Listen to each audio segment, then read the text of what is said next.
النصر المبين ونعيد الحق إن عبد رب العالمين. Bismillah, alhamdulillah, salatu wa salamu ala rasulillah, assalamu alaikum, peace be upon all of you. So we begin by praising Allah subhanahu wa ta'ala and sending peace and blessings upon his last and final messenger, Muhammad. Everyone, assalamu alaikum wa rahmatullahi wa barakatuhu. If you're watching live, please respond to the salam in the chat. Also, tell me where you're watching from. If you are watching live in the chat, please, now or later. I really thank everyone for being here. I want to say that it means a lot to me that you are here and that you're watching this. For the chat, please, questions, comments are very welcome, as are likes, shares, and subscribes. You know, the more interaction that is going on with the video, the more that it helps the algorithm. The algorithm has been fairly friendly to me lately, so I would like to take advantage of that, inshallah, with your help, especially those of you who've been watching me for a while now. Very grateful to all of you. You know, the sharing too, even if you just send the link to one person using the share thing under the screen, it's helpful. And I think we can all agree we need, as a Muslim community, we need more places where we are trying to problem solve and learn about how we can better engage our children and how we can accomplish our goals and raise a happy, healthy, productive Muslim community and Muslim next generation. So your support with that is very appreciated. In the chat, I'm going to go through the training, go through anything. Please comment as it goes along, as you see fit. Once I'm done, maybe, you know, the hope is to go 45 minutes to an hour. Then I'll scroll through the chat. If I can find some questions or something I want to highlight that seems relevant, I'll do that. But maybe it'll get relegated to a separate place. So if you leave a question in the chat and it's not answered, please comment, come back to the video and comment the question later or the situation that you want addressed. Again, that helps the algorithm. I'll respond to it, look to it, helps the interaction more. If you are in the chat, please don't be negative in the chat and don't get into arguments with people in the chat. Don't be a troll, please. And if anyone sees that type of thing, please report it. Please don't respond to trolls and don't get into arguing in the chat because sometimes that's a problem. We do want to stay focused on the learning continuum in general. Brothers and sisters,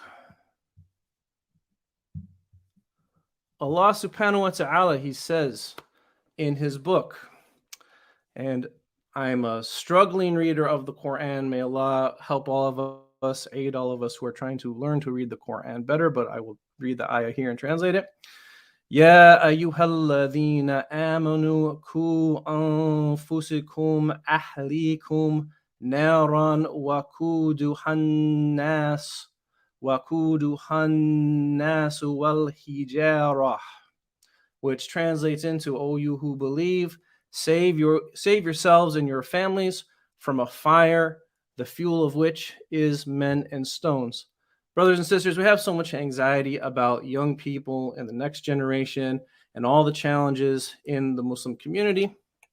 So I'm glad that people are here so that we can start learning how to get better at that, build on work that others have already done to get better in that. Those of you who don't know me, of course, I'm a father myself, but I've also been a teacher for 12 years. Pretty much all grades, K through 12, have a lot of nonstop experience interacting with young people.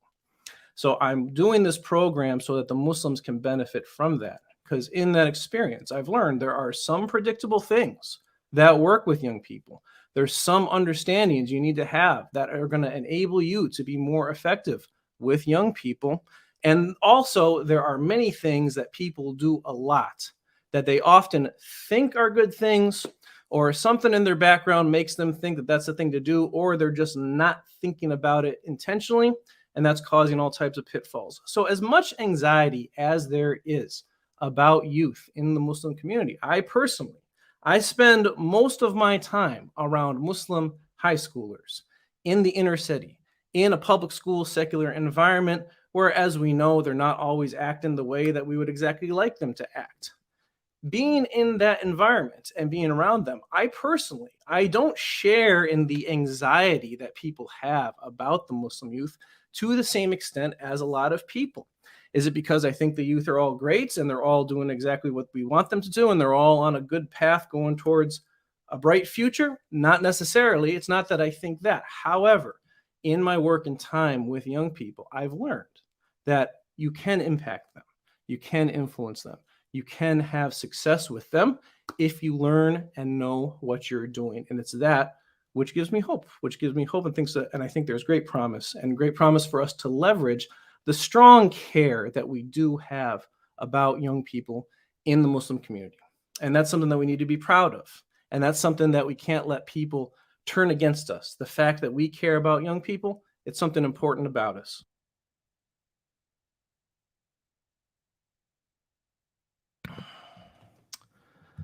So understanding our predicaments as Muslims in the Muslim world. We all know the Muslim world is going through a general phenomenon of experiencing more societal development, and it's going on for several generations. It's a fallout of colonization and globalization. More societal development, and I mean technological development here, both in the Muslim world, as well as more people from the Muslim world transplanting themselves into the West, which is further along on the continuum of technological and societal development, if you want to call it that. More societal and technological development in a society creates the phenomenon of people essentially having to have, and I say having to have, a longer childhood and the period of time that we call adolescence. Now, adolescence, there is a neurological basis for its existence as well.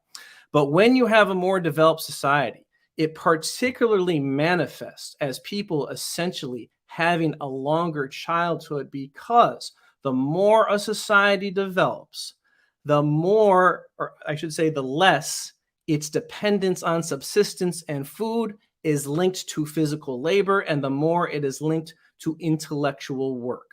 Therefore, the people who can fulfill the adult roles in society, they have to develop mentally and intellectually and mature intellectually more before they have the capacity to fill the adult roles, versus where in less developed societies, they can get into the adult roles quicker because the adult roles and the subsistence of the society is more linked to physical labor. Technological development also creates more exposure to individualism because of this outstretched period of adolescence. People have more free time, more things to do, and of course, as we all know, much more exposure to media, which means much more exposure to things outside of our control, and everyone's well aware of that in the modern times. What the effect that this has overall is it creates an erosion of what you might call the village approach of raising children. What is meant by the village approach of raising children is you have an approach in the society of raising children where everyone is on the same page and everyone is reinforcing the same thing. And you can depend on the people outside the home to set limits and reinforce upon your child the same things that you want reinforced upon them.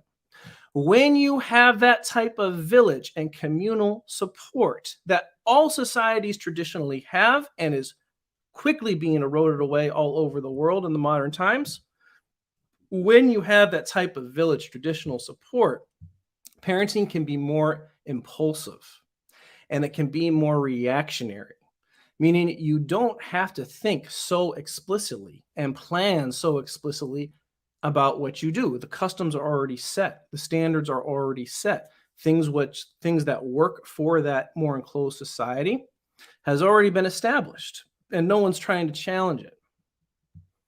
But in the modern world, you don't have that luxury of communal support. So in the modern world and the globalized world in 2022, to accomplish our goals with our youth, parenting has to be more intentional, and any type of teaching has to be more intentional, whether it's as a parent, a teacher, a mentor, or a leader, teacher in the masjid, or wherever, or just as a neighbor, older person than someone. Parenting and our approach with young people, it has to be learned and it has to be more intentional. If it's not, what we're likely to do is things that are impulsive, things that are reactionary, and those things are predictable. They're not predictable to the inexperienced older person who's doing it, but they're predictable to people who want to take advantage of the effects that that impulsive parenting and that reactionary parenting has on young people. Excuse me. And as I'm sure we all have a good idea, in the West, the entertainment industry, social media companies, the world of marketing, they have that down, that manipulation of young people down to a science.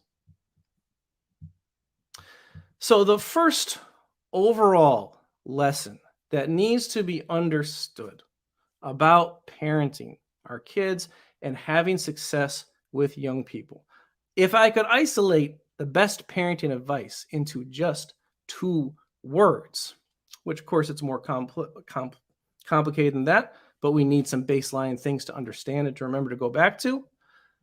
The most important advice in having success with young people is to be calm. 12 years of working with young people nonstop, having to figure out for myself and learn how to go from being a failure to being successful in the world of teaching, and then testing the effect and testing the methods in other places. This is the most important thing that people need to understand, is being calm with young people. Now, impulsive and reactive parenting. Say a little bit more on being calm. The impulsive and reactive parenting, it operates on stress reactions that young people naturally put into older people when they test boundaries. I don't think that I need to explain to everyone the Sunnah of the Prophet ﷺ and the understanding that being calm, being relaxed, having a disposition that draws people to you and that people respect, and being an example for other people, that this is a part of the Sunnah of the Prophet ﷺ, and that the Prophet ﷺ, he was attentive to young people and teaching them. He was patient with young people and people who triggered others or made others upset. So I don't think I have to tell the people watching about the narration of the Prophet ﷺ when the man urinated in the masjid, and some of the companions, they wanted to rush over and beat him up, and the Prophet stopped them, and he just told them to clean it up, and they went on. I don't think I need to tell about the narration of the Prophet ﷺ when the young man came to him and asked him to make zina halal. And while some of the companions yelled at that young man and got angry at him right away, the Prophet, according to the narration, he came close to that young man.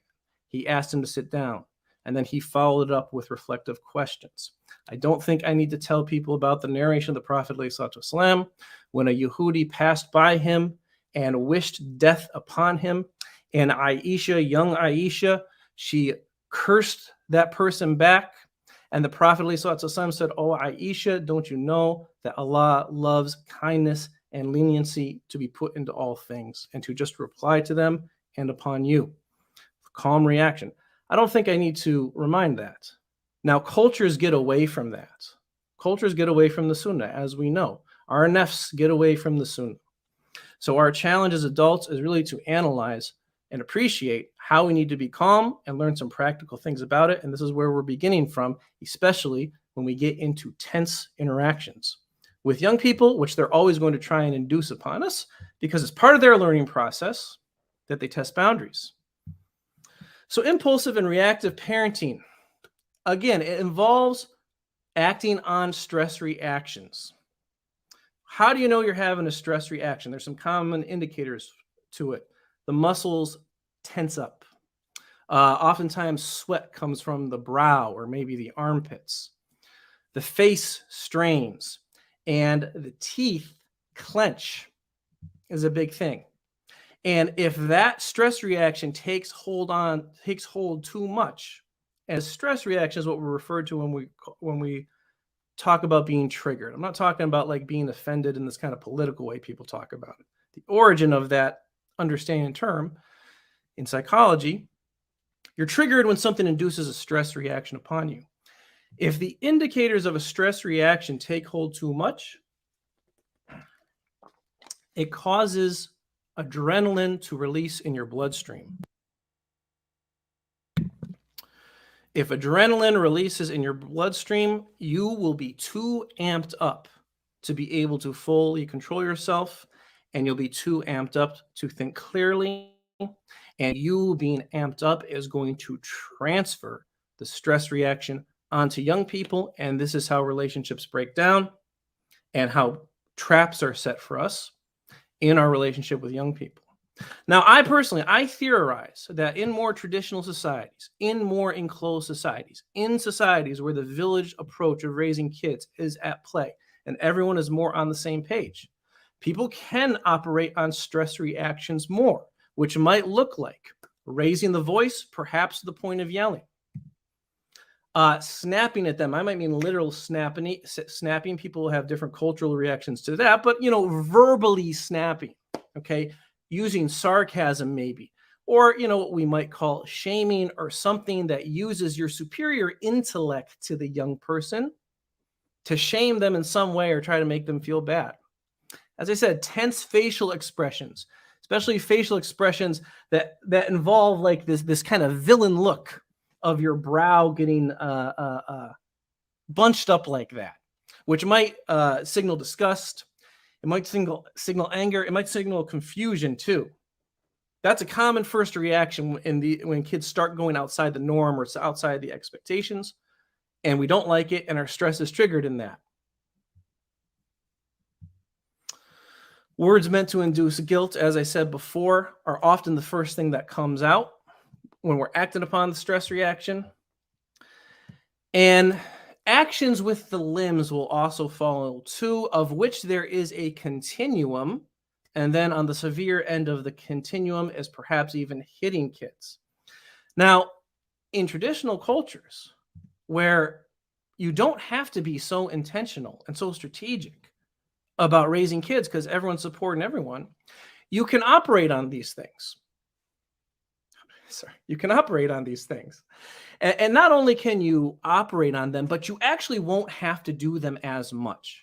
You won't have to do them as much because everyone is reinforcing them. So when these types of reactions happen, there's a continuum to all of them. It's all a stress reaction.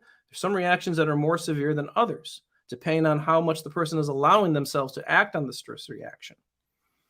When you have everyone reinforcing the same thing in the society, you won't have to be so severe, actually, is what I theorize. Why? Let's take an example, a very concrete example to illustrate what we're talking about. And the concrete example, it's a metaphor or an allegory for the more complex and abstract things. Let's say there's a culture where culturally their thing is all the boys and all the men, they have very, very short hair all the time, practically like a shaved head. It's not seen as culturally appropriate. It's not acceptable to people for the men to let their hair grow out too far. Now, let's say you have a young boy growing up in this society where everyone has this same expectation. Well, he's not likely to get his hair grown out very far in the first place because of that. But secondly, when his hair starts to just grow out a little bit, he's going to be reminded about it very quickly. And he's not as likely to have done it intentionally. Maybe he just forgot for a day or two to do the shaving, or his mother, if she does it, she got busy for a day or two. It grew out a little bit. So he's got to go to school that one day with his hair growing out a little bit more, just a little bit beyond what the cultural expectations are. Well, the first adult who sees him is going to give him some kind of look and maybe say to him, hey, what's with your hair? Or, hey, you need to cut your hair. Teachers at school probably say the same thing. Even his peers, the kids themselves, they might be so attuned to the cultural expectations that they will reinforce it as well. So that effect of going out that day with your hair just a little bit grown out, it hasn't even gotten that much. It's going to cause that young boy, he's going to go home. He might even ask mom, hey, shave my head. Or he makes sure that he does it because he doesn't want to get all those same things the next day. So fitting into the cultural expectations becomes very easy for him, much easier. Now, if you take that same boy and you take his family and you transplant them to the other end of the world, into Western society or more developed society, or even as his own society develops more and he's more exposed to things on, let's say, TikTok, He's investing more of his heart and mind into what he is seeing through media. As that process takes place, his whole relationship to his hair could look different. I'm sorry. He'll go out with the hair growing out. He's not going to have this reinforcement. Perhaps even as it grows out more, maybe he's even getting positive comments about it. Maybe mom and dad are too busy working at home to attend to his hair as he gets older.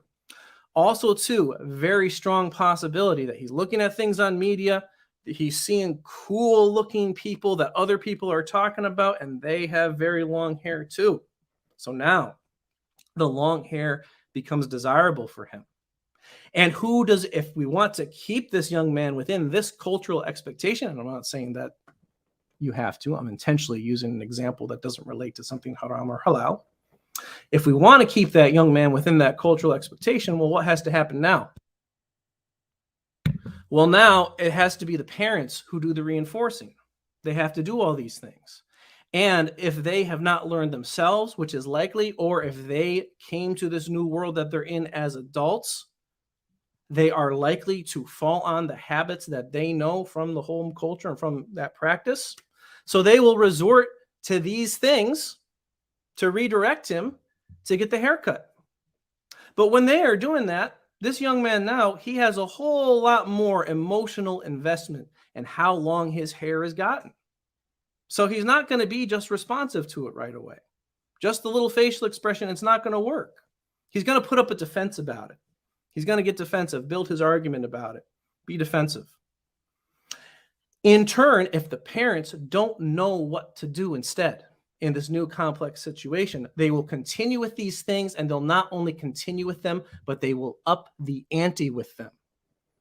And the result of that is the young man, he will become more and more hardened to those things. And his defense walls against the parents will build up even stronger.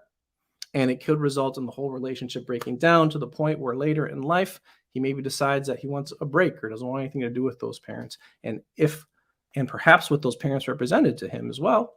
And a'udhu billah, if he associates Islam and being Muslim with those types of experiences, then that will corrupt his whole relationships and feelings towards the deen. And that will cause him an identity conflict when he gets older, which can go into all different types of paths. So this is the dilemma that we're in.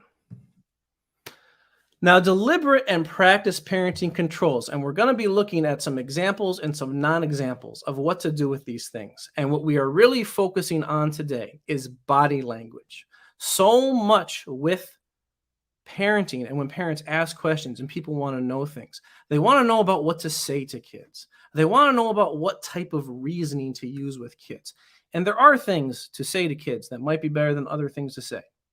There is certain types of ways to reason and teach kids that are better than others, and we will get into that. But a huge emphasis of the lesson today is that no matter what we say to kids, it has to be pre-fronted with an approach towards them that is going to command respect from them. It's not going to stress them out. It's not going to compromise our authority with them, and it is going to increase respect with them. Relationship building is a whole thing to talk about that we'll get more into. But today, we're really focused on body language, and especially body language of what to do when kids trigger us, though there's lessons to take from it overall with our overall approach to them, the underlying rule of which is to be calm. Be as calm as you can.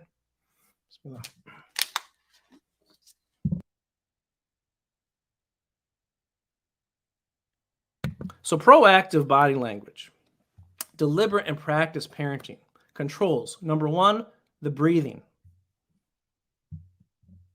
Number 2, facial expression. 3, body language.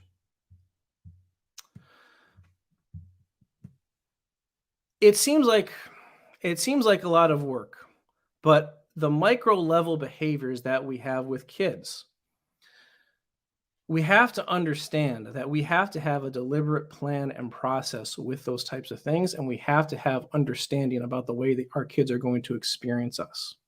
So what we're about to do, we're going to watch some videos first of some interactions between adults and young people that are non-examples. They're not what we want and they're not good. Analyze them, consider them a little bit.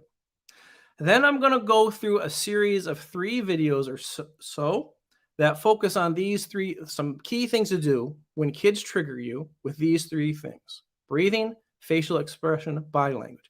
They'll teach you some things to do directly. My expectation from you as students is that you practice those things along with the videos. You deliberately practice it. And it might feel awkward, might feel like something you're not used to, might feel weird. But that awkwardness is something you have to get over if you actually want to make progress in acquiring a new skill.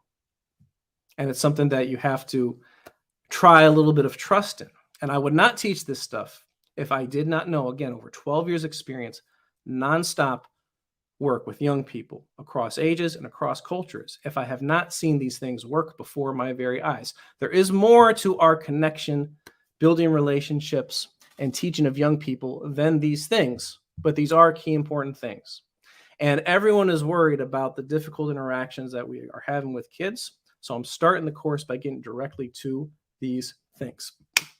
Let's watch some video. Let's watch some teachers. Okay? The videos, the non-examples are all going to be videos of teachers in classrooms. And you can't see initially what went wrong because these are things where something starts going wrong and then a kid whips out the phone and we have a tense interaction going on. But we're going to watch it and analyze it a little bit. Inshallah, the sound will be on. I'm a little sick of what you got to say about this, okay? You showed all this time that you have no clue what's going on here because you got an attitude about this. And this is nonsense. I've been talking to everybody in here, okay? Okay, just a little bit there. First of all, if you cannot hear the sound, let me know in the chat, okay? I will keep the chat in my view right now if you can't hear the sound, but I think you can. All right, just that little clip. Now, next week, we'll talk about what's being said and what to say with kids more when they talk back like this young man did. But let's just consider the body language of what we saw. First of all, the arms flared out. There's actually the pose this guy is in with his fist on the hips and his elbows way flared out. Sometimes it's the hands and so on. There's actually a term for that. It's called pheasant posturing or chicken posturing because he looks kind of like a chicken. He looks kind of like a chicken. As he gets up, he gets his hands all up. Okay, this is a big. This is what you do when you're stressed. The more stressed you are, the higher up your hands are going to go. If you're extremely excited, your hands will go very high as well. But look also at the body language of the students. Okay, this girl next to her, what is she doing? She's covering her face like she wants to escape from this. You might have seen the young man in the back, like really stretching his arms out.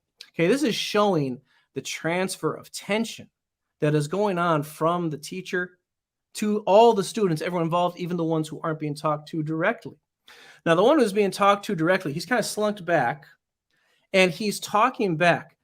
Now, you see these when teachers do this type of thing, and I did it myself in my beginning years of a teacher, saw it a lot there. I've done lots of co-teaching in my career. I've seen and observing. I've seen so many teachers fall into these pitfalls.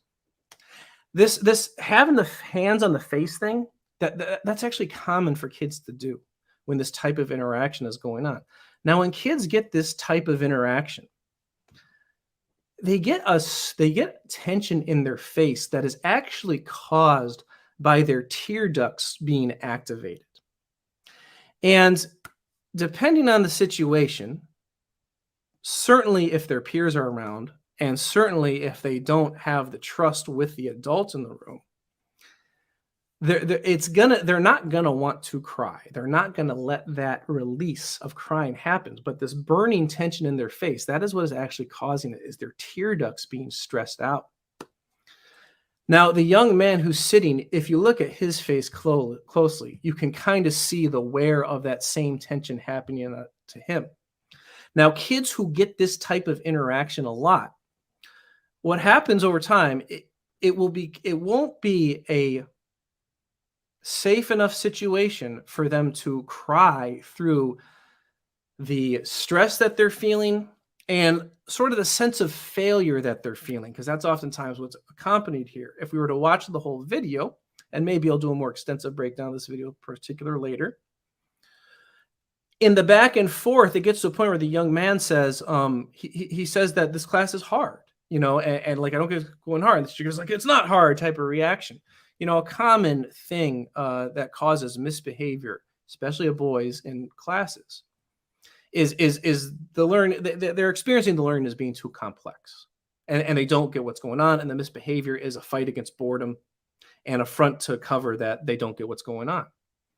Now, as he experiences this tension behind his eyes, the more he experiences in his life, the more he is going to learn to deaden that reaction because it doesn't feel comfortable. And he'll go away from this reaction. He'll start thinking about how he can deaden his reaction to that. And with this young man, it's probably not the very first time he's been talked to like this because he's talking back. A lot of times kids, the first time they get this type of talk, they won't talk back. But as they are numbing themselves to their own reaction to it over time, they start thinking about how they can come back and how they can build up the courage to come back from it. Now, this amounts to a deadening of kids' relationships with that adult, and sometimes with adults in general. And when they deaden that relationship, the place that they're going to turn for emotional comfort, safety, and satisfaction and validation is to their peers or to media or a combination of both, which is a very dangerous and unhealthy place for them to turn. And, if you watch this guy going, you just ask yourself. Yes, I have been. And telling me I don't know how to teach. I've been doing training all over North America, and I know exactly what's going on. Yeah, he does. And when you sit back and rip papers up, and you don't. I mean, look at that girl burying her hands in her face. Now ask yourself, does this guy look like he has control over the situation? Put it in the chat, yes or no. Does he look like he has control over the situation? He clearly does not. And the kids know that, and it's unnerving for them, and they want to escape from it. Now, what also eventually happens in these situations is the kids laugh. The kids will start laughing because of how silly the guy looks. Because he's operating on his own stress reactions, he doesn't realize how silly and not in control he does look. And the laughing, it becomes a way for the kids to release this tension that's going on in their minds. And it becomes a coping mechanism. And what they start telling themselves about that adult is, he's crazy. He's got issues. Something like this. Every year I have students who come to me. They complain about whatever teacher is stressing them out in the school that year, that teacher has issues and that teacher is crazy. Now, what about kids who are experiencing this type of interaction constantly with their parents over time? It is different when they experience it with their parents. When they're younger, they'll be more reactive to it because they want to please their parents. As they get older, they'll go through this numbing process with their parents. And these constant interactions like this, in adolescence, it will motivate them to lie to their parents a lot, to avoid trouble and to avoid these interactions as much as possible, because the way that teenage psychology works, it's not going to stop them from seeking out neurological needs that they have that cause them to seek out new experience and excitement that we have to understand. We'll talk more about that specific thing in a later session or video. And the phenomenon of for their own self-protection of the young person rationalizing that this adult who's talking to me this way, they're actually crazy. The problem's actually with them. With young people and their parents, that phenomenon takes place over time. So maybe early in adolescence, they start getting so sick of these types of interactions and wanting to avoid it. And that's where the line starts. But by the time they get into late adolescence or early adulthood, we're talking 18, 19, 20, and they've been dealing with this stuff for so long, this rationalization of, oh, he's crazy starts to really take hold, but it takes hold in a much deeper way with the parents. And it's sometimes at those ages that kids are ready to come out with really sharp criticism that they have about their parents that they've been holding on to and formulating in their minds how to articulate for a long time. And at the same time, at those ages, And they still do that with a limited perspective. Oftentimes, those young people, they're right about some of the criticisms that they have about their parents. They don't have a full spectrum of experience of adulthood themselves to fully appreciate where their parents are coming from. And by the way, I meant to say, some of you watching this, you might realize mistakes that your parents have made watching this course, and that we all make with our kids. I don't accept that anyone uses any teaching or learning from this course to backlash against their parents or hold it against their parents, because we all know that is against Islam. And if Prophet Ibrahim alayhi salatu wasalam, if his father was a mushrik who kicked him out of his home, and Allah subhanahu wa ta'ala still told him to be humble towards his father, then we can do that too. So that's not what I'm saying here. But what this ends up culminating in is a type of rejection and a want of separation from the parents when the kids get older into late adolescence, early adulthood. And again, if their parents are what they associate with Islam and being Muslim, the effects can be devastating for that.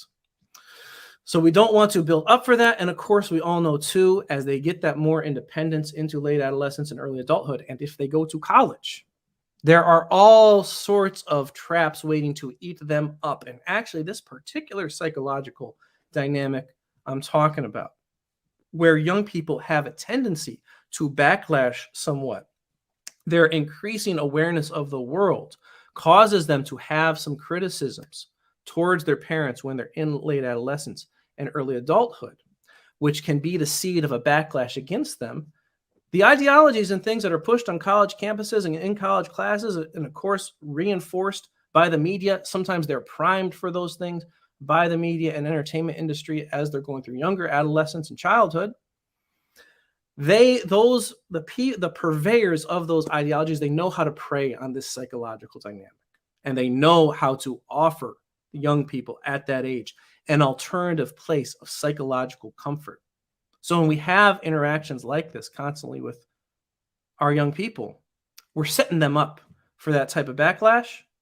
In some sense, it may be surprising that we haven't seen more of it from our Muslim students. I think it speaks to Islam itself that we haven't. Let's watch another one. Let's watch another video. Give me a moment to get the screen sharing going here. Short clip. See, similar thing here. Bismillah. Day long. I've been all day. You don't listen to anyone. They're respectfully asking you to put your phone down. You don't. They're respectfully asking you to stop talking. You don't. You just don't stop. You know, sir, I'm trying to get louder. I'm trying to get closer so you hear the instructions. Because you're not hearing the instructions. You don't need to touch your face with my face. That's the thing. You don't have to take my fucking bubble. I apologize for the swearing. Sorry, I meant to warn that. But, you know, swearing, I'm going to do a video on swearing. It's something we need to talk our young people out of. But we do have to understand, too, to get in the spaces of our young people, which we do need to do and we need to learn and prime ourselves for, we have to develop a tolerance for that type of thing. We also need to not do it ourselves. Some of you out there, especially younger adults, you've gotten so conditioned to the way, you know, vernacular works in the West that you're casually typing or saying these things. You need to stop that. Okay, sorry.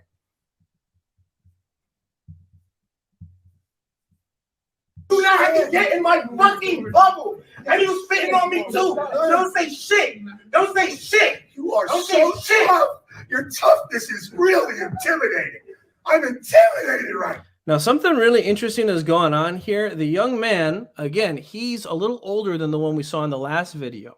He's been through this before, and he's at the point where he is really ready to come back. Now, he just let out a huge stress reaction back at the teacher, who clearly did not know how to de-escalate and didn't know how to do the type of redirection I'm about to teach you, because he says he was asking respectfully, but he sure ain't being respectful now.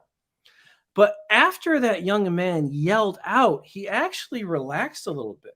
His hands came down. His shoulders came down. He's actually relaxed. And the teacher actually relaxes a little bit too, but he starts reamping it up, and you're going to see the young man do something to charge himself up so he can continue arguing here.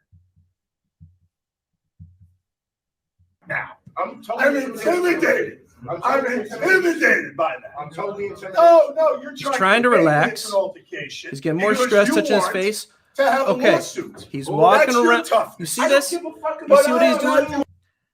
because the teacher couldn't de-escalate, the young man was starting to relax because he'd released some stress. He's actually got to walk a little bit to amp himself up again, to get back into the altercation with the adult. If the adult had, you can just see how clearly he's reacting to what the adult has given him here. It's so clear. Anything except asking you not to talk and asking you loud. I do not care. I don't care. Then leave. You're not. Now go. Look at that young man. Now it's a funny thing. These kids are like sitting on they're sitting on these balls, these yoga balls or whatever. Some schools do to try to help the kids relax, but it don't work if the teacher doesn't know how to be relaxed themselves.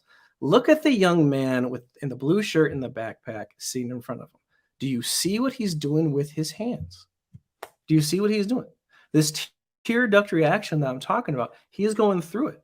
Totally different school, totally different context, same exact reaction as that other girl that we saw in the last video. He wants to escape from this situation. And obviously the teacher is not building any respect towards him. Again, these are all non-examples, okay? Just one more, and we'll get to the training videos that I want you to practice along with, inshallah. Let's see here. Got to share the tab. Okay. Now, what I want to pay attention to, well, I'll play it and point out what I want to talk about. Inshallah. Bismillah. Weary of a stranger, okay? But maybe you don't have good sense because you're sitting here arguing with me and you're making me mad, and I'm going to send you to the office if you don't shut up. Okay, now you hear the kids say, I mean, this young man, I think he's even more experienced in this. He just says, she's tweaking right now. Okay, that whole formulation of the kid has to justify to themselves that the problem is actually with the adult. A lot of times the problem is with the adult. That there's something wrong with them, and that is why this is going this way. For that kid, it's automatic. Now, I wanted to show this video because we saw the way the lady approached. That's something that's hard to get in these videos because the kids usually whip the phones out after the altercation has already begun. Like in the last one, I would have liked to see how that guy approached that young man from the front of the teaching to getting close to them. You could see very clearly this lady, just her adrenaline just spiked like that when she was triggered. She didn't know how to abort it. Her voice got really loud, and then she walked over. And how did she walk over? She walked over, bent over, and doing this. And people do this to kids. They'll do it to little kids too. You're outside, or you're somewhere. You're in the house. The kids are in the other room. They're playing. They start making noise. They start fighting with one another, and you stomp over. Your posture goes forward. Your arms start flailing. All this type of thing. It's like a very aggressive way of approaching. And all that does is it ramps up whoever the kid you're approaching, it just ramps their stress up more. As you ramp up their stress, the defense walls get up. As the defense walls get up, they are not in a place where they can learn, and you are breaking down the chance of them ever learning anything from you because you're building those defense walls up and bringing the trust down. Now, again, this young man who she approaches, it doesn't intimidate him at all. He's more used to it. He's gone through that deadening process more that I was talking about, and he's used to it. And he just has a simple, very unsympathetic reaction, and he knows exactly who to blame it on. Bismillah.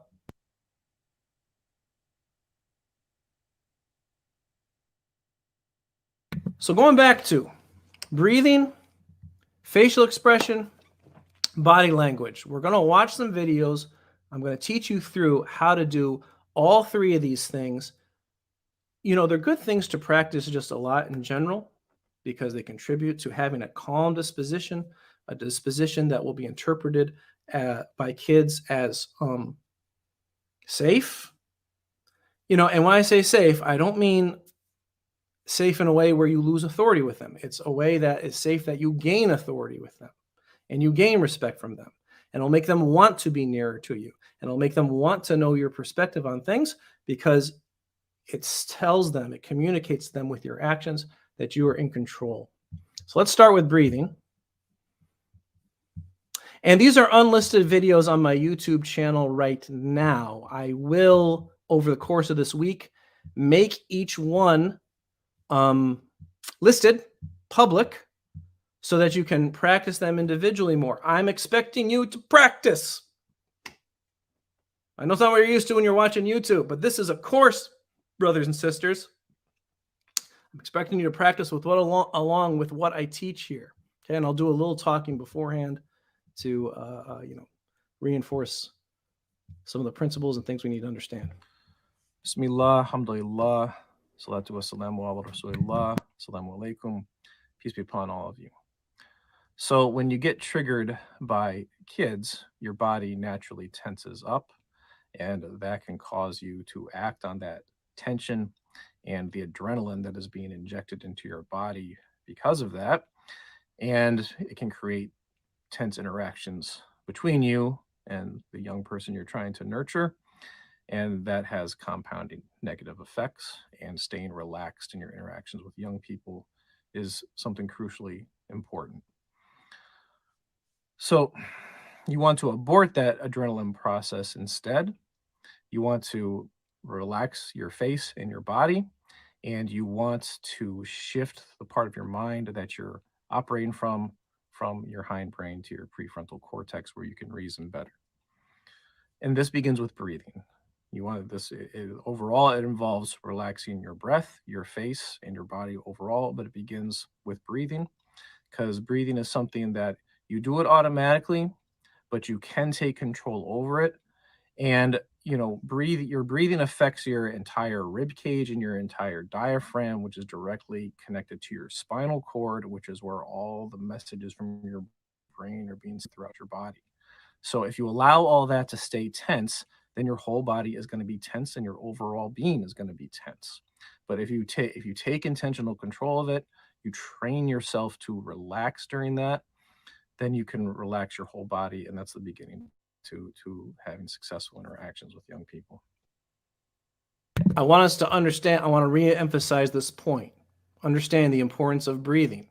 This adrenaline reaction, this is about training the body to abort the release of adrenaline into the bloodstream. It's oftentimes somewhat of, it is an automatic reaction. And all those other things I talked about, the tensing of the muscles, the sweat, the clenching of the jaw and the teeth, the straining of the face, those things are essentially, they're automatic reactions that you don't have intentional control over. But the piece that precedes all that is a quickening of the breath, which results in a quickening of the heart rate. And your breathing is something that you do automatically, but it is something that you can take control over if you think about it. And this is the very first step to getting the skills of connecting and being a good leader for young people, and someone who they will want to be around and not someone who they will want to reject. You have to train yourself to control your breath so that you abort the release of this adrenaline process. The release of adrenaline is a killer thing. It takes about 27 minutes for adrenaline to run all the way throughout your body. So you can get really worked up with these interactions with kids, and a half hour later, you'll just feel flushed from it. Kids trigger parents and teachers so much that when you are around them a lot for the day, sometimes people, they just run on the adrenaline process all day and constant release of adrenaline. And at the end of the day, you just want to crash. And this is what creates burnout in parenting and in teaching. And aborting it is key to staying on an even keel yourself and not having that burnout. A lot of people talk about self-care these days, and self-care is important. Reminders of self-care. But we have to understand, number one, self-care, self-care is important. You're going to do these things better when you're physically healthy, when you're on a good diet, when you're making your salawats and connecting with Allah subhanahu wa ta'ala and making dhikr and remembering Allah subhanahu wa ta'ala and his qadr. But self-care doesn't mean going and relaxing. It doesn't necessarily mean going on a fancy vacation that will stress you out in other ways. Not that that's bad. Those are good things to do with family for other reasons. Doesn't mean going and relaxing and sitting and scrolling for a while, which is going to give you that false dopamine sense and a false sense of reaction. Self-care involves doing proactive, healthy things such as exercising or disciplining yourself to eat less or to eat better or to drink less coffee. Those are self-care types of things. However, if you are not self-caring this way, in a moment-to-moment basis with young people. Any of that other self-care you want to do, you'll start sabotaging it in yourself. You'll begin so stressed out and burnt out and worn out when you're around the kids that you won't, all you'll be able to do when you have time away from them is crash. That's all you'll be able to do. You won't be able to exercise. You'll be susceptible to wanting to eat the high sugar foods and junk food and all that type of stuff that gives you that instant dopamine release, which is the false temporary sense of satisfaction. So self-care with kids is also the same as what you need to do to begin commanding respect with them. And it begins with this thing, which is small yet big, and something that, if done consistently, is so effective, and the effect of it builds over time. Controlling your breath and breathing. Understanding how the stress reaction breathing works, which I'm about to explain, and training yourself to do it differently, both with practice beforehand and then reminding yourself to do it in the moment, which is a learning process. So when a kid does something that triggers you and you start to tense up, what will happen is both your heart rate and your breath will quicken. So this is a practice video to practice the breathing. So we're first going to do a long breath in and a long breath out, just to reflect while doing that of how obvious it is that the breath in is what tenses you up and the breath out relaxes you. So we'll just do that together. You're going to do this with the video, brothers and sisters. This is not meditation. This is not yoga. This is not Zen Buddhism. It's nothing like that. It is understanding a physiological process that takes place and how we can strengthen and empower ourselves by taking control of it. Practice along with, as I'm about to do, the deep breath here. Long breath in.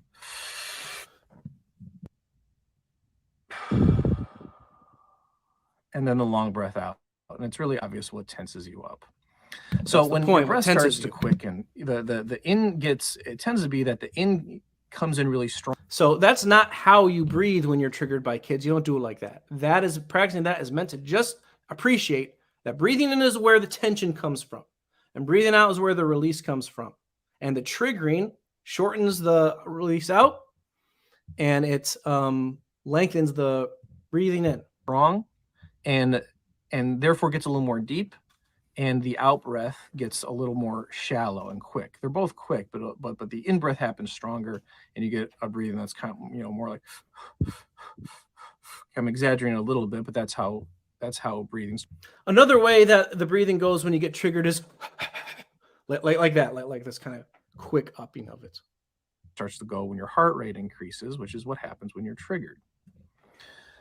So the key to the breathing is that you have to train yourself to lengthen out the out breath more and try to shallow the in breath. And this is something that you want to practice as a way to set your brain to recognize when you're being triggered and to begin training that as your impulsive reaction. And you'll have to do it a few times in real life when the kids when your kids actually do trigger you. But before that, you want to have practiced it as well, because you don't want to have to be thinking about what to do as much when it happens. So you want to think of the breath as like the type of breath you might take when you go from standing up to sitting down, which is a phase where your body naturally relaxes. Maybe standing up to lying down as well, like when you lie down to bed and that relaxation that your body feels. Me, I also think about when I'm sitting, for Muslims, I think about when I'm sitting at the end of the prayer, maybe coming up from the last sujood. I tend to feel very relaxed at that time.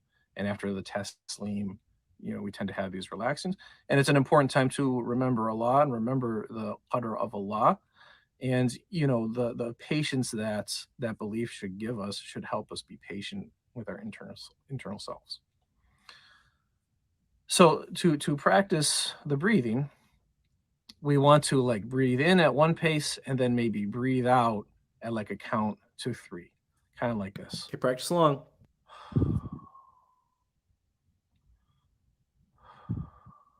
We're relaxing as we breathe out, making the in breath shallow. 2, 3. 2, 3.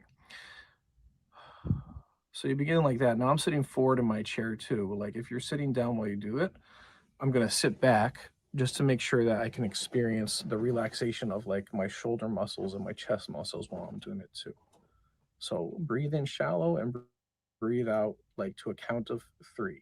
Make the out breath longer. Relax those shoulder muscles, both in the practice My face is drawing down and in the relaxing. moment. My shoulders are relaxing, and that's leading to relaxation through my whole body. When you get triggered by kids, and that adrenaline spikes, it causes you to want to speed everything up and tense up. But it's very important to slow things down in your interaction with kids. It allows you to think better and allows you to make better decisions. And this breathing is the first step. Breathe in, out, 3. Just sit with this Slowing things down. and try to practice it. You can do it standing, you can do it sitting, but you want to shorten the in-breath and breathe out, about to a count of 3.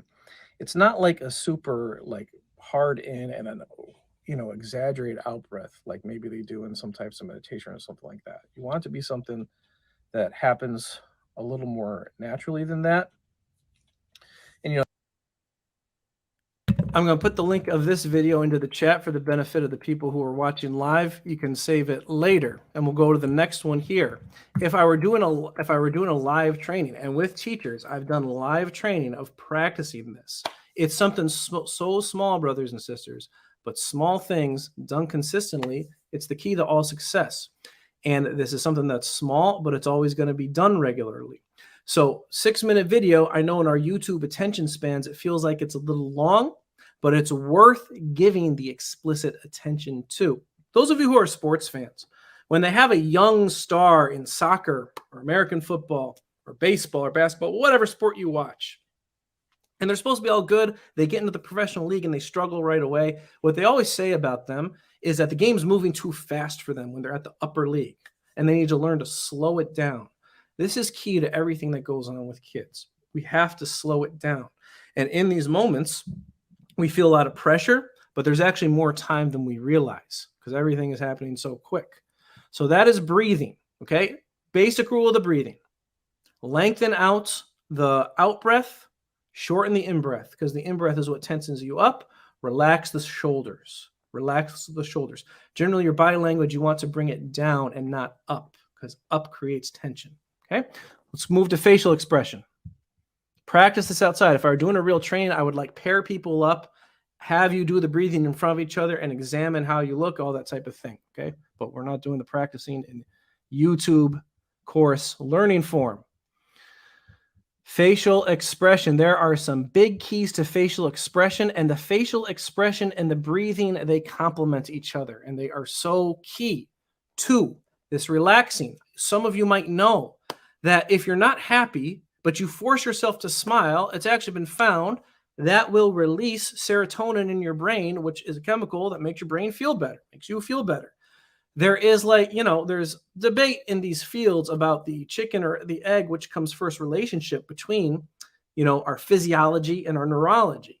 But it's commonly held that what we do intentionally with our body, it affects our state of mind. It affects our state of mind. Okay. The facial expression, really key things here.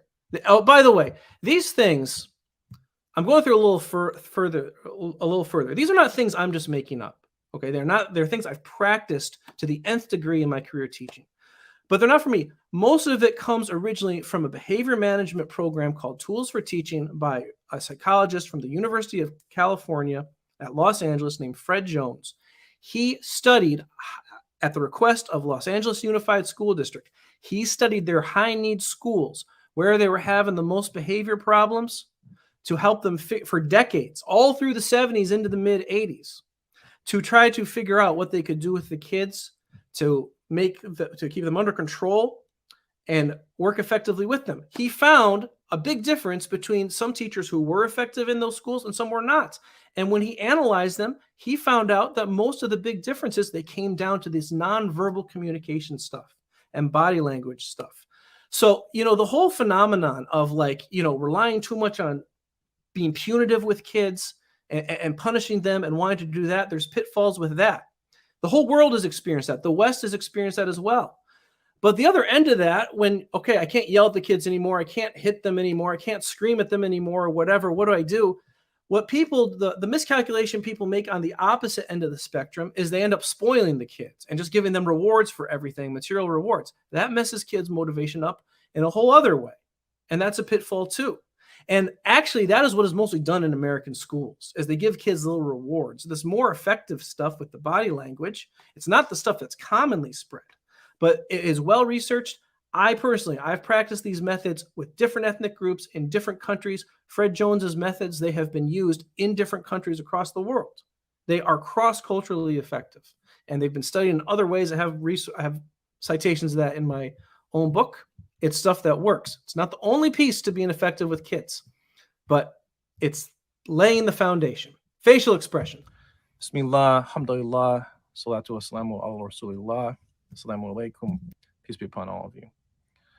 So the next thing to relaxing after the breathing, when young kids trigger you and you want to stay relaxed while interacting with them, is with facial expression.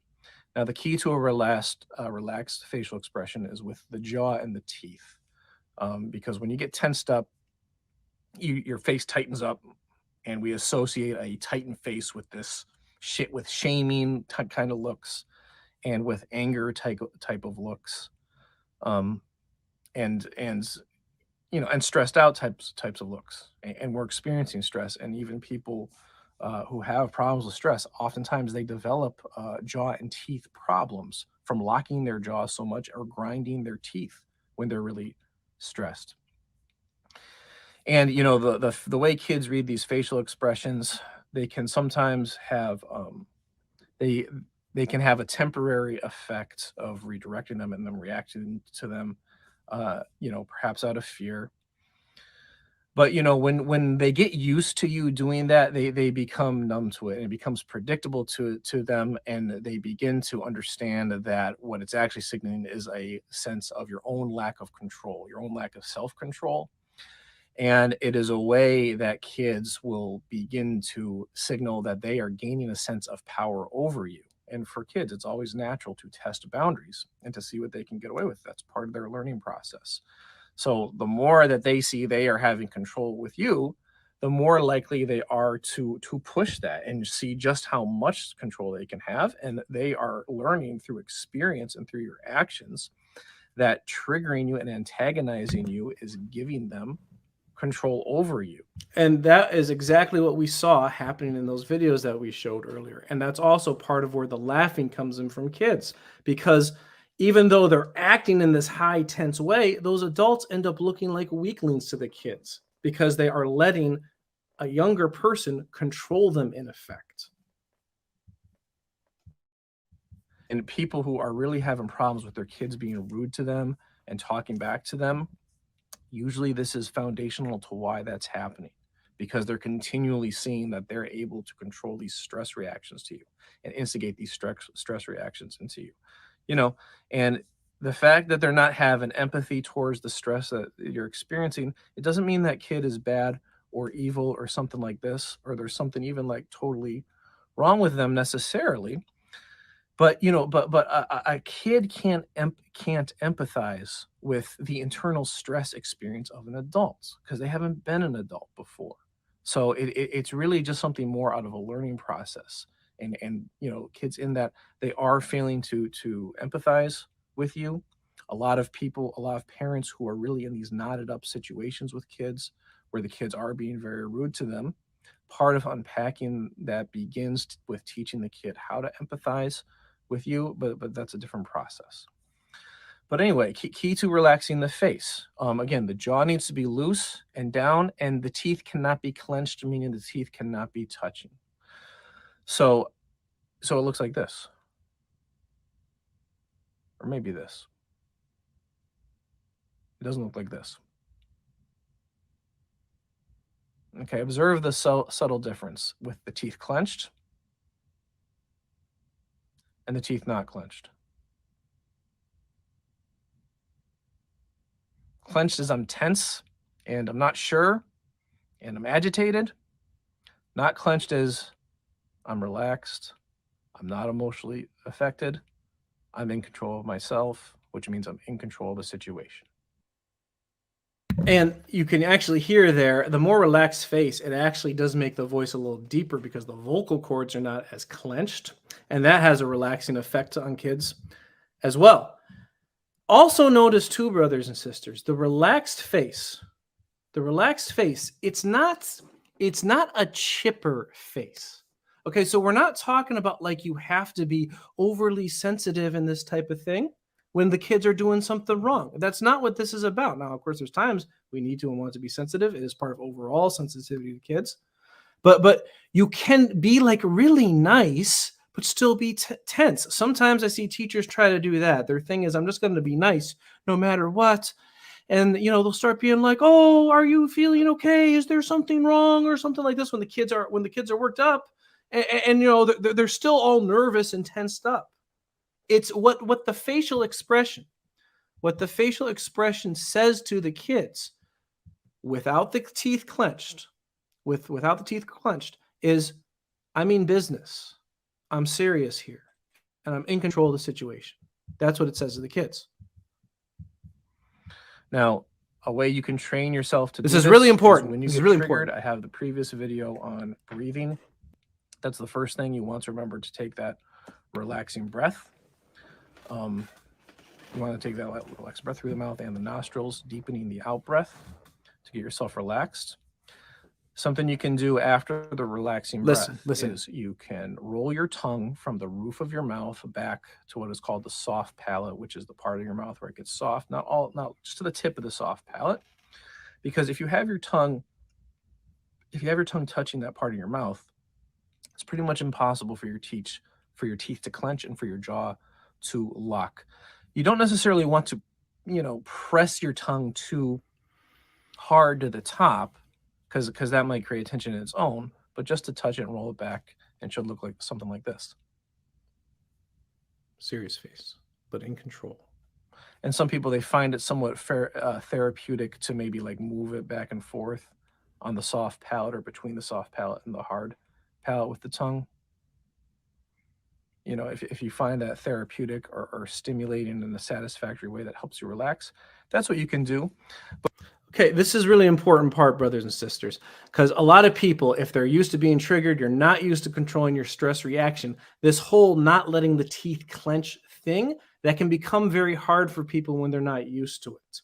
So what you can do is instead train yourself to take your tongue and press it to the roof of your mouth, because it will prevent your teeth from clenching.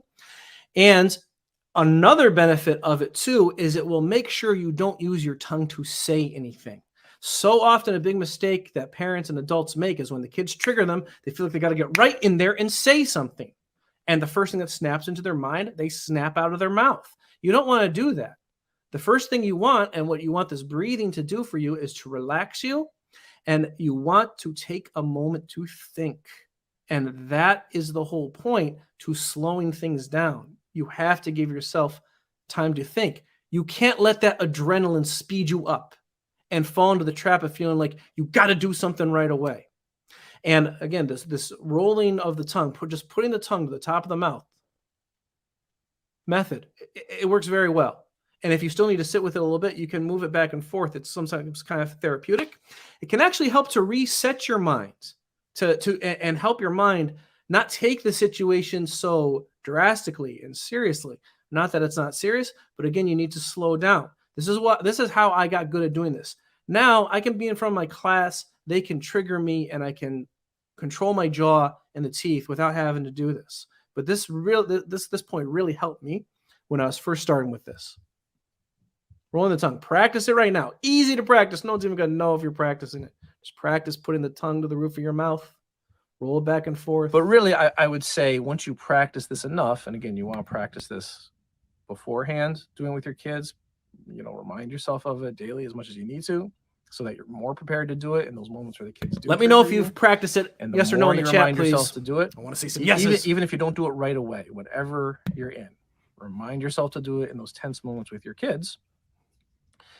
And the more you train yourself to do it, the more natural this will become. It's best you get to a point where you don't have to do that with your tongue, and you just naturally keep the mouth open. So to me, in my experience, that's what happens. Okay, brothers and sisters, we're still going here. Okay, jazakumullah khairan to everyone who has been with here. We've been going for an hour and 10 minutes of the teaching. Inshallah, I'll try to cap it at 90 minutes because 90 minutes on a live stream exhausts people. But we still have some very, very good stuff to come up because the next video is going to go with how you walk towards, how you turn and approach the kids. And then after teaching you that, I am going to show you a absolutely beautiful real world example of this type of physical walking towards the kids to defuse a tense situation work masterfully. I'm going to show you an absolutely beautiful example that you do not want to miss. So hang on here for about 15 more minutes. First, we're going to go through the turn. To practice this next one, you're going to have to get on your feet.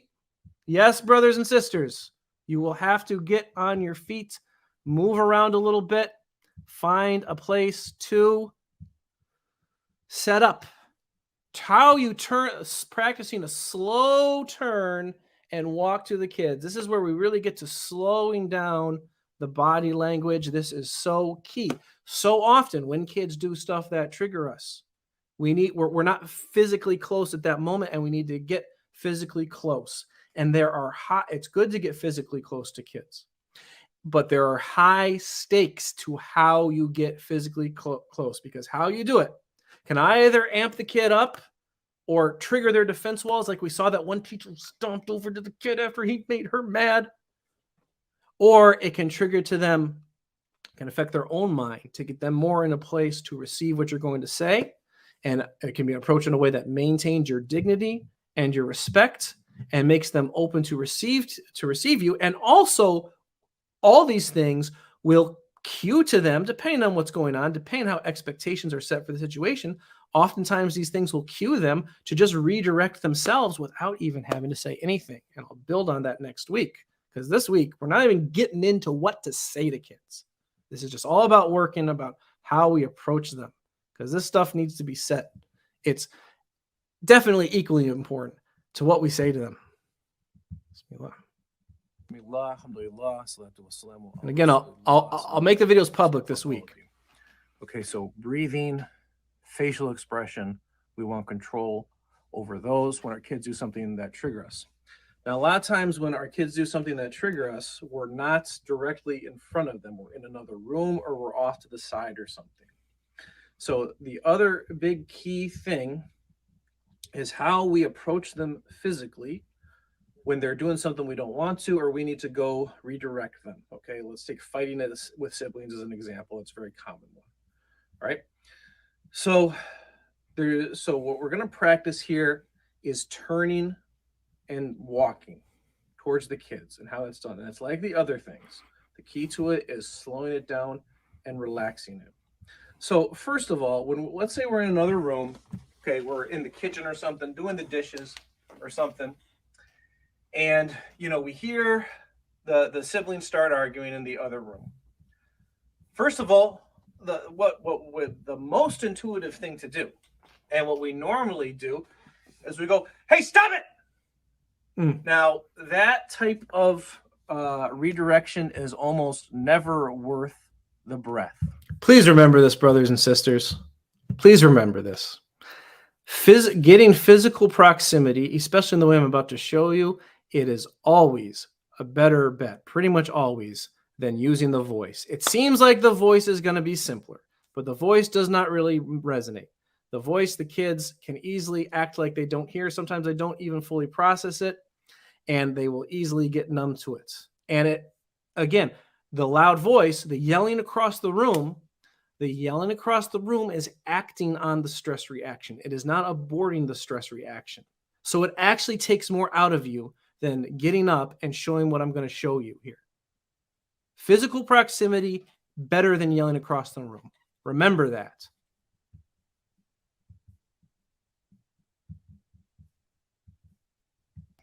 For one thing, you got triggered when you heard them start arguing or start doing whatever, making some loud noise or whatever they're not supposed to be doing, or maybe even just something you could see out of the corner of your eye.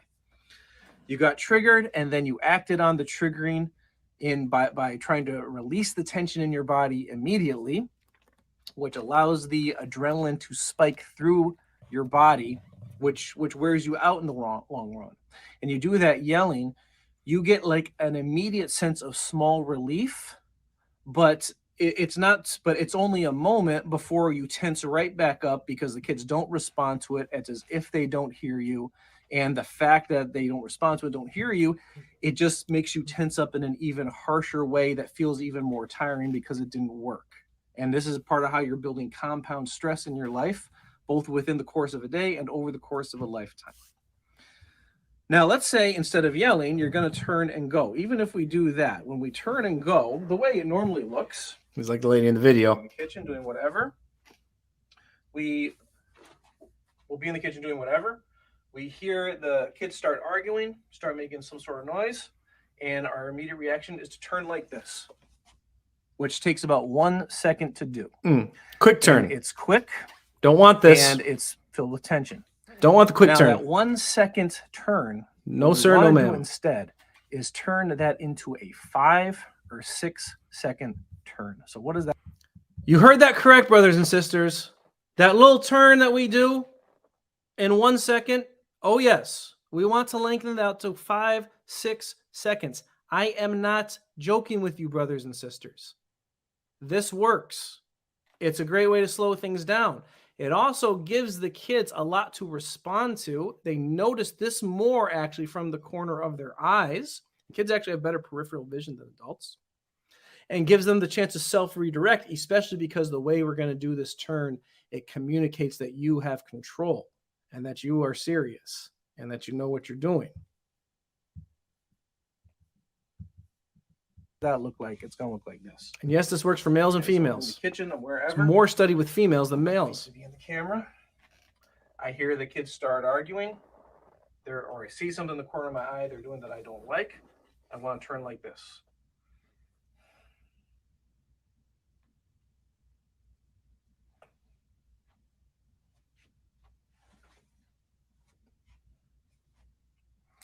And as I'm turning with that walking pace, I'm slowing myself down. How do you do that? Even before I turned my head, I took that relaxing breath and made sure my face was decompressed, my jaw was not locked, and my teeth were not clenching.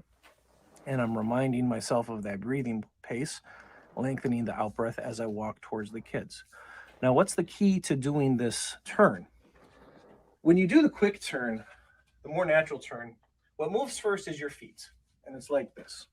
It's key. When you do the 5 second turn, there's no way you can do a 5 or 6 second turn by going feet first. Can't go feet first. When you do the 5 or 6 Top second down. turn, you have to go from the head down. Think of it like turning your head, then your shoulders, then your waist, and then your feet. And yes, it feels unnatural when you first do it. This is why you have to practice it. Gotta And train it's worth yourself. Practicing it. I'm going to do it again. It's not You can impulsive. practice it with me. It's practiced.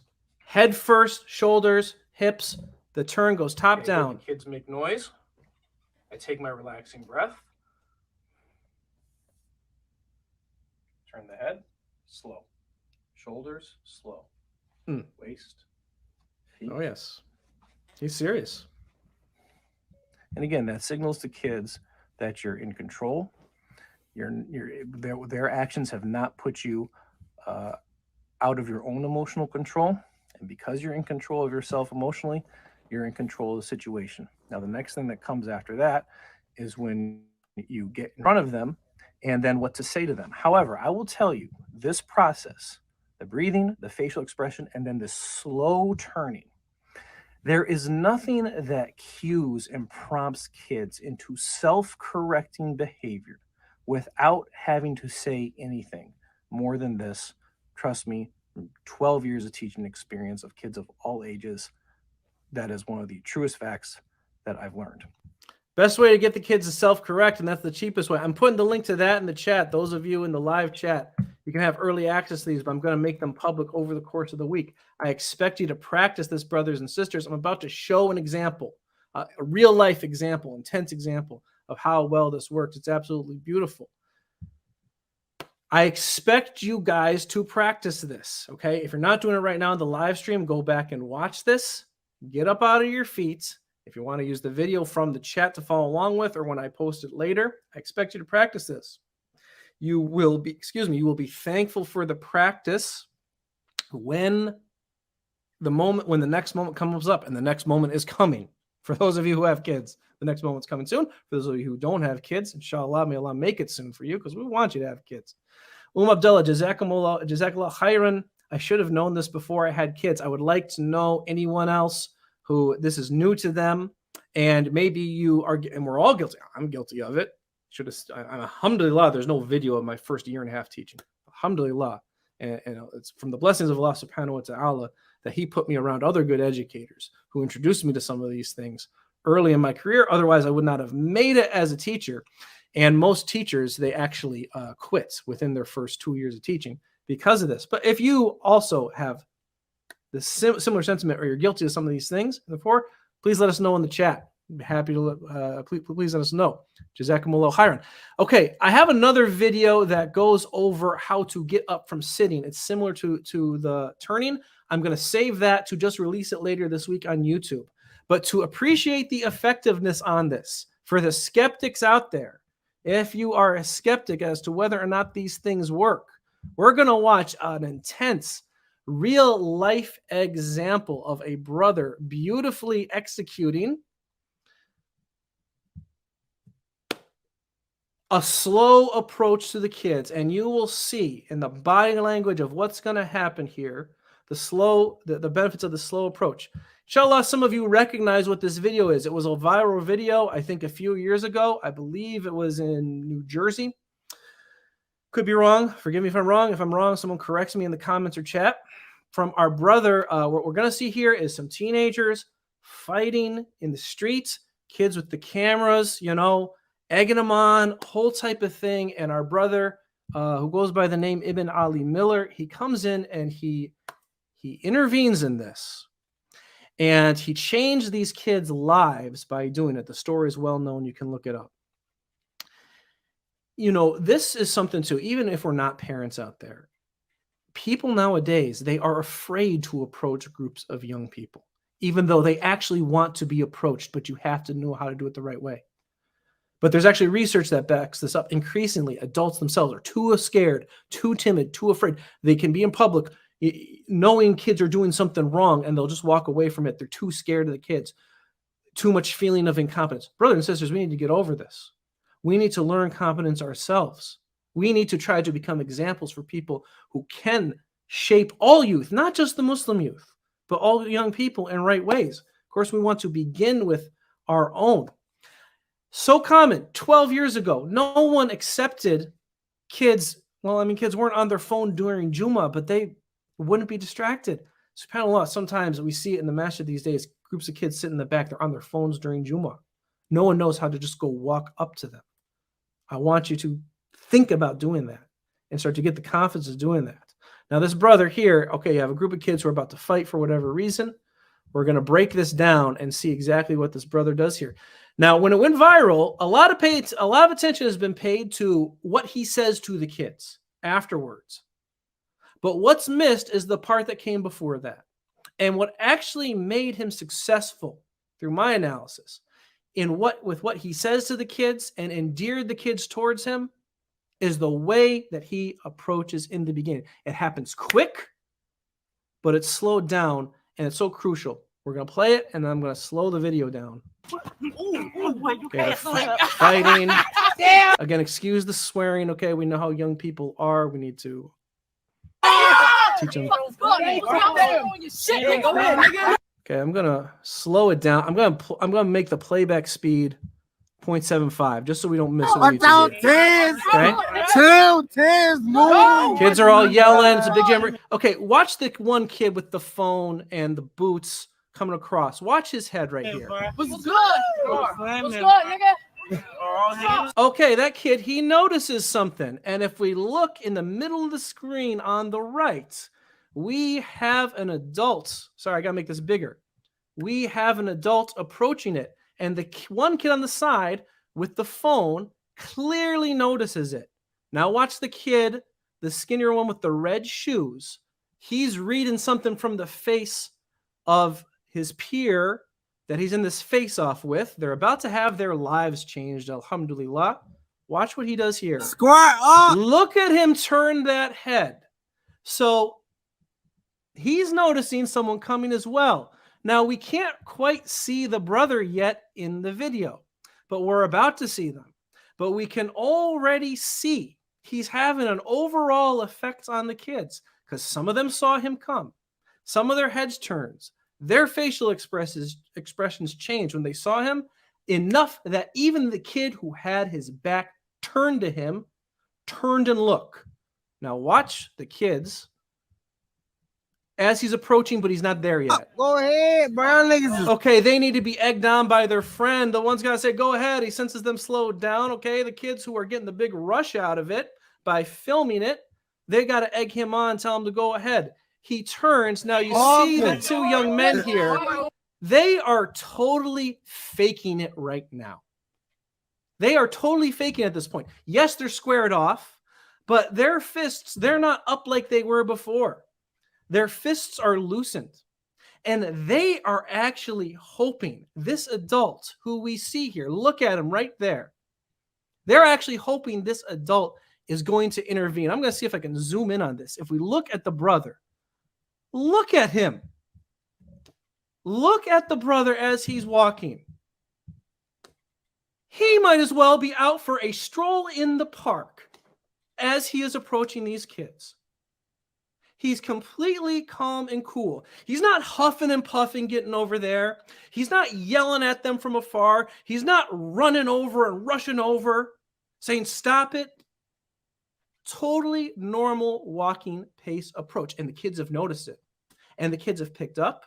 And the kids are already having it settle into them.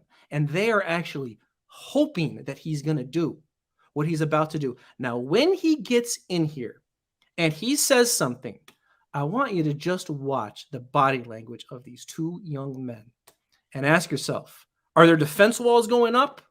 Is their stress level going up? Are they getting agitated? Or is his presence now relaxing them? And is it making them open to them? I want us to watch and consider this. everybody on your phones, though. Look at that right there. Look at that. As soon as he comes in and starts saying something, now his presence can't be ignored, but they knew it was coming anyway. Look at them. They've gone from the aggressive fighting posturing to now they're standing up straight and they're relaxed and their hands are below their hips. Now, what the brother does after this, what he says about this, y'all the real cow. which has gotten them more attention. I might do another video to break that down more. There's actually, I think there's things I would have done differently personally, not judging him for the situation. But he doesn't even need to be perfectly effective with what he says to them after this, because he's already won them here. These kids, they seem like they're out of control. They seem like they're so bad. They seem like they're a lost cause to a lot of people. That is 100% not true. And brothers and sisters, I teach in the inner city. I teach 4 blocks from where George Floyd is killed. It is true that kids are 100% insecure. Even kids who have this front of being tough and all that shell, they are insecure underneath it all. And they are in desperate want of leadership and guidance from people. But they are only going to take it from people who can show them that they have control of themselves and that they have the right thing to offer them. And brothers and sisters, us as Muslims, we do have the right thing to offer people. 100% we do have the right thing to offer people. So I won't go into the rest of this video, but I want you to rewatch this and just appreciate what people missed about this video. It's not what he says to them. I mean, what he says to them actually is, it's effective and the point and everything. But he built a whole relationship with these kids after this. He built a whole relationship, turned their lives around. And it began with that slow, calm approach that he had into this ultra tense situation that most people would run away from, even adults. Brothers and sisters, Jazakumullah khairan. We've been teaching for about 90 minutes. I am so grateful to everyone who has been in the chat and participating and live. Comments that you left in the chat, please leave comments. Help the algorithm. Please like, please share with people. Leave comments, leave questions you want me to answer further, more, leave them. in the description box. I have a link to where you can book a 30-minute meeting with me if you like. It's no charge. I'm more than happy to talk with people, to be a collaborative thought partner in issues that you're going through with young people, or things you're wondering about, or whatever, things about education. Please book a meeting with me. I'm more than happy to meet with you. We need to open up talking about what we're doing with young people and our hopes with young people. Let's stop feeling so, self-conscious about it, okay? Everyone's struggling. We need to talk about it. I'm more than happy to be that person who talks. If nothing else, please leave a salam in the chat or in the comments, and please share it with people. Anything good that I said is from Allah subhanahu wa ta'ala alone. All praise is due to Him. Anything wrong that I said comes from the evils and the deficiencies within my own soul and within my nafs. I ask Allah for forgiveness for myself first and foremost, and then for all of us. I ask Allah to rectify our affairs, to protect us and protect our young people, and I seek repentance to Him alone. Brothers and sisters, jazakumullahu khairan. Assalamu alaikum wa rahmatullahi wa barakatuh. Next time, next week, same time, 9 o'clock, we'll start to go into what do you do when the kids talk back? You get into the situation, you might have to say something. Sometimes you don't have to say something. Sometimes just looking at them is enough. What do you do when they talk back? That's what we'll start getting into next time, inshallah. Please share. Look out for the unlisted videos to become public through the week. Might do another live midweek or something. That's not the formal course. Please share, brothers and sisters. Please share with people. Khairan. Assalamu alaikum wa rahmatullahi wa barakatuh.